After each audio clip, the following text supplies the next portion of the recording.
आज दिनांक 25 मार्च. आजच्या प्रवचनाचा विषय प्रपंच केवळ कर्तव्य कर्म म्हणून करा. एका माणसाला विडी ओढण्याचे फार व्यसन होते. तो आजारी पडल्यावर त्याने डॉक्टरांना सांगितले, मला तुम्ही औषध दिले तरी मी विडी सोडणार नाही. त्याचा डॉक्टर फार हुशार होता.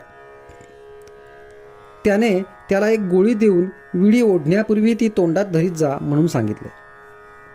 त्या गोळीमुळे विडीच्या तंबाखूचे विष त्याला बाधत नसे.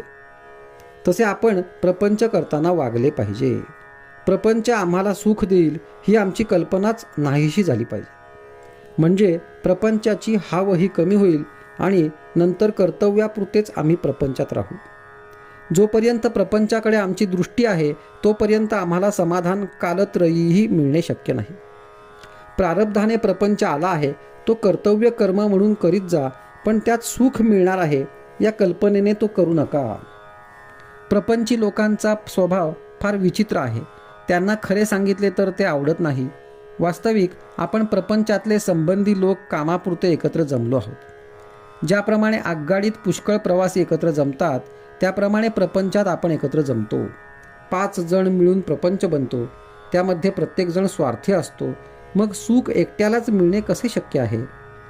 आपले खरे समाधान भगवंताजवळच आहे ही खुणगाठ पक्की बांधून प्रपंचात वागा. ज्याप्रमाणे व्यापारात नफा व्हावा म्हणून व्यापार करतात, तो होत नसेल तर व्यापारात काहीच तथ्य नाही. तसेच प्रपंचात समाधान हा नफा आहे. तो जर मिळत नसेल तर प्रपंचाचा लोभ धरण्यात काय फायदा आहे? तुझ्या असमाधानाचे कारण नक्की सांग असे जर आपण एखाद्याला विचारले तर त्याला खात्रीलायक कारण सांगता येणार नाही. याचा अर्थ असा की तत्वदृष्ट्या समाधान व्हायला खरोखरीच कशाची जरुरी नाही. पण ही गोष्ट कुणाला पटत नाही. आहे त्या अवस्थेमध्ये आपले समाधान टिकत नाही आणि पाहिजे ती वस्तू मिळाली तरी आपण पूर्ण सुखी होत नाही. कैदेतल्या माणसाला मी सुखी आहे असे वाटणे कधी शक्य आहे का? तशी प्रपंची माणसाची अवस्था आहे. खरोखर प्रपंचात समाधान आनंद मिळत नाही हे सर्वांना कळते. परंतु शहरातले लोक केवळ अभिमानामुळे आणि खेड्यातले लोक अज्ञानामुळे जसे वागायला पाहिजे तसे वागत नाहीत.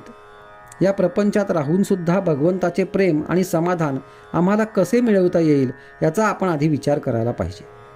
नामाच्या सहवासात राहिल्याने देहावरचे प्रेम आपोआप नष्ट होईल आणि मग देहाने मांडलेल्या प्रपंचावरचेही प्रेम कमी होईल आणि पुढे त्याला सर्वत्र परमेश्वरच दिसेल. आजचा सुविचार, प्रपंच सुखाचा करणे याचेच नाव परमार्थ होय.